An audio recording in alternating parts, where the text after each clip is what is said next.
ബഹുമാനപ്പെട്ട മുഖ്യമന്ത്രിയുടെ വയനാട് ജില്ലയിലെ ജനസമ്പർക്ക പരിപാടിയുടെ വേദിയിലാണ് ഇപ്പോൾ നാം. രമേശ് ഷാനവാസ് MP ഇപ്പോൾ നമ്മോടൊപ്പമുണ്ട്. ജനസമ്പർക്ക പരിപാടിയെക്കുറിച്ച് അദ്ദേഹം നമ്മോട് സംസാരിക്കും.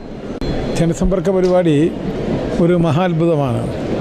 ഉമ്മൻചാണ്ടിയുടെ എന്ന മുഖ്യമന്ത്രിയുടെ പാവങ്ങളോടുള്ള കാരുണ്യവും ആ സഹതാപവും ആ സ്നേഹവും കാണാൻ നമുക്ക് സാധിക്കുന്നു എന്നുള്ളതാണ് ഇതിൻ്റെ ഏറ്റവും വലിയ പ്രധാനപ്പെട്ട സംഗതി.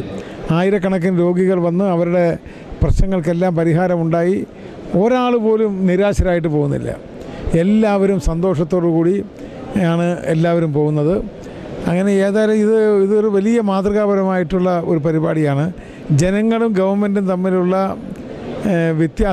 ആ വ്യത്യാസം തീർത്ത് ജനങ്ങളും ഗവൺമെൻറ്റിനെ ഒന്നാക്കുക എന്നുള്ള ഒരു പ്രക്രിയയാണ് നടക്കുന്നത്.